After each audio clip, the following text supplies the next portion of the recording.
पिछली कड़ी में हमने चर्चा की थी कि 26 दिसंबर 1530 को बाबर की मृत्यु हो गई तथा 30 दिसंबर 1530 को हुमायूं बादशाह हुआ। बाबर की मृत्यु के समय बाबर के 4 पुत्र और 3 पुत्रियां जीवित थे, जिनमें हुमायूं सबसे बड़ा था। हुमायूं का जन्म 6 मार्च 1508 को काबुल में हुआ था। उसकी माता माहम सुल्ताना हेरात के शिया मुसलमान हुसैन बैकरा के खानदान में उत्पन्न हुई थी। उन दिनों हेरात खुरासान राज्य की राजधानी हुआ करता था। कुछ पुस्तकों में आए वर्णन के अनुसार माहम बेगम का भाई ख्वाजा अली खोस्त के दरबार में नौकरी करता था। माहम का परिवार अपनी शांत प्रवृत्ति के लिए विख्यात था और ख्वाजा के नाम से जाना जाता था। माहम सुल्ताना को माहिज बेगम एवं माहम बेगम भी कहते थे।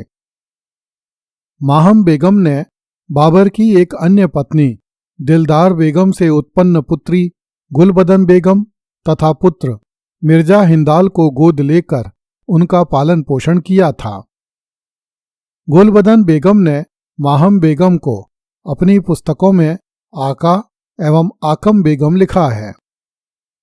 यद्यपि माहम बाबर की तीसरी पत्नी थी, किंतु बाबर ने उसे पादशाह बेगम का रुतबा प्रदान किया था। इस रुतबे का कारण यह था कि माहम सुशिक्षित, सुंदर एवं बुद्धिमती स्त्री थी और जीवन के हर मोड़ पर अपने पति बाबर के साथ दृढ़ता से खड़ी रही थी। वह युद्ध के समय में भी बाबर के शिविर में उपस्थित रहती थी और बाबर को राजनीतिक विषयों पर सलाह देती थी। बाबर के हरम को अनुशासन में रखने में भी माहम की बड़ी भूमिका रही थी।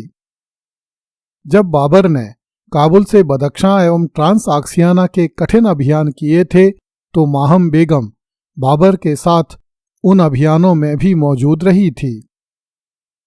बाबर माहम बेगम के व्यवहार से इतना प्रभावित था कि जब माहम के पिता सुल्तान हुसैन मिर्जा की मृत्यु हुई, तो बाबर उसे श्रद्धांजलि देने के लिए स्वयं काबुल से हेरात गया था।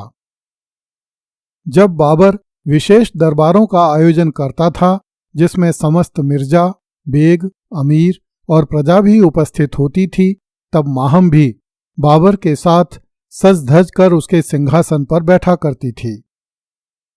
बाबर माहम से इतना अधिक प्रभावित था कि वह कभी उसकी किसी बात का प्रतिवाद नहीं करता था और माहम की प्रत्येक इच्छा पूरी करने के लिए तत्पर रहता था।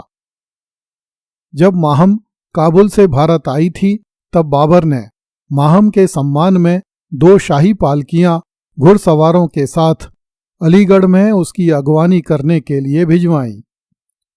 जब बाबर को समाचार मिला कि बेगम आगरा के निकट पहुंच गई है, तब बाबर पैदल ही बेगम की अगवानी के लिए लाल किले से रवाना हुआ तथा पैदल चलकर ही बेगम को अपने महल तक लाया। इस दौरान बेगम अपनी पालकी में बैठी रही। माहम के साथ 100 मुगलानी दासियां अच्छे घोड़ों पर सवार होकर आई थीं और बेहद सजी धजी थीं। बाबर के समय में किसी अन्य बेगम को ऐसा रुतबा प्राप्त नहीं था। माहम संसार की अकेली ऐसी औरत थी जो न केवल बाबर के हरम पर शासन कर सकती थी, अपितु बाबर के दिल, दिमाग और बाबर की बादशाहत पर भी राज किया करती थी। हुमायूं को मुगलों में सबसे अच्छा बताया जाता है, किंतु बहुत कम लेखकों ने हुमायूं के नरम दिल के निर्माण के लिए माहम की भूमिका को पहचाना है। माहम के स्नेहशील व्यक्तित्व के कारण ही हुमायूं को साहित्य तथा चित्रकला से प्रेम हुआ तथा हुमायूं के व्यक्तित्व में कठोरता का समावेश नहीं हो सका। माहम के पेट से हुमायूं के अतिरिक्त और भी 4 औलादें पैदा हुई थीं, किंतु वे शैशव अवस्था में ही मृत्यु को प्राप्त हुई थीं। जब बाबर बीमार पड़ा, तब बाबर ने गुलरुख बेगम तथा गुलचेहरा बेगम के विवाह की जिम्मेदारी माहम बेगम को ही प्रदान की थी। कुछ लेखकों के अनुसार जब बाबर ने ईस्वी 1527 में खानवा विजय के बाद हुमायूं को बदख्शां का गवर्नर बनाकर आगरा से बदख्शां भेज दिया, तब माहम बेगम ने ही बड़ी चतुराई से हुमायूं को बदख्शां से आगरा बुलवा लिया था, जबकि बाबर चाहता था कि हुमायूं बदख्शां का बादशाह बने तथा समरकंद पर विजय प्राप्त करे। माहम द्वारा हुमायूं को चुपके से भारत बुला लेने का कारण यह बताया जाता है कि जब ईस्वी 1529 में घाघरा के युद्ध के बाद बाबर बीमार रहने लगा तो बाबर के प्रधानमंत्री निजामुद्दीन अली मोहम्मद खलीफा ने योजना बनाई कि बाबर की मृत्यु के बाद बाबर के जवाई मिर्जा जमां को बादशाह बनाया जाए, जिसका विवाह बाबर की पुत्री मासूमा बेगम से हुआ था।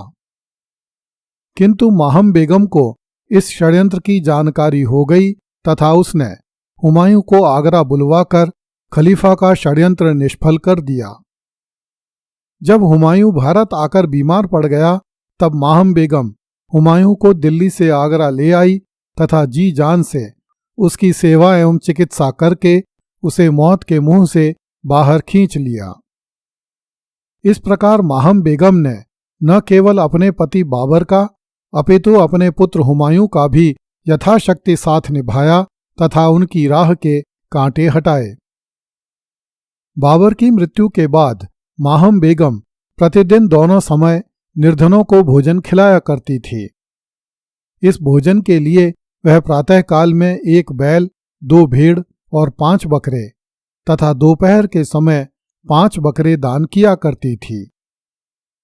इस दान का पूरा खर्च माहम अपनी जागीर से होने वाली आय से करती थी। बाबर की मृत्यु के बाद एक बार फिर प्रधानमंत्री खलीफा ने प्रयास किया कि बाबर के जवाई मिर्जा जमां को बादशाह बनाया जाए, किंतु माहम ने ऐसी परिस्थितियां उत्पन्न कर दी कि खलीफा को यह अनुभव हो गया कि यदि उसने हुमायूं का मार्ग रोका तो खलीफा का अपना जीवन खतरे में पड़ जाएगा। इसलिए खलीफा ने हुमायूं का समर्थन कर दिया। बादशाह बनने के बाद हुमायूं ने अपनी माता माहम बेगम का पादशाह बेगम का पद बनाए रखा। माहम अपनी मृत्यु के समय तक इस पद पर बनी रही। इस पद पर रहने के कारण उसे बादशाह के हरम एवं दरबार में कुछ निश्चित अधिकार प्राप्त थे, जिनकी अनदेखी कोई नहीं कर सकता था। जब हुमायूं चुनार का युद्ध जीतकर आगरा लौटा तब माहम बेगम ने पूरे आगरा को सजाने के आदेश दिए। माहम के आदेश से महलों, बाजारों, गलियों और सैनिक छावनियों में दिए जलाए गए, सड़कों पर पानी का छिड़काव किया गया और उन्हें फूलों तथा रंगीन कागजों से सजाया गया। इस अवसर पर माहम ने 7,000 लोगों को सम्मान स्वरूप शाही चोगे प्रदान किए। इसके बाद मुगल सल्तनत में यह परंपरा चल पड़ी कि जब बादशाह कोई बड़ा युद्ध जीतकर अपनी राजधानी को लौटता था तब राजधानी को इसी प्रकार सजाया जाता था। 16 अप्रैल 1534 को पेट की बीमारी के कारण माहम का निधन हो गया। माहम बेगम की बड़ी इच्छा थी कि मृत्यु के बाद उसके शरीर को भी काबुल ले जाकर बाबर की कब्र के बगल में दफनाया जाए, किंतु माहम की मृत्यु के बाद उसका शव कभी भी काबुल नहीं ले जाया जा सका। माहम को आगरा में कहाँ दफनाया गया इस संबंध में पक्की जानकारी नहीं मिलती। माहम की मृत्यु के बाद बाबर की बहन खानजादा बेगम को पादशाह बेगम बनाया गया। अगली कड़ी में देखिए, बाबर ने हुमायूं को कांटों का ताज सौंपा था। कृपया इस चैनल को लाइक, सब्सक्राइब एवं शेयर करें। धन्यवाद।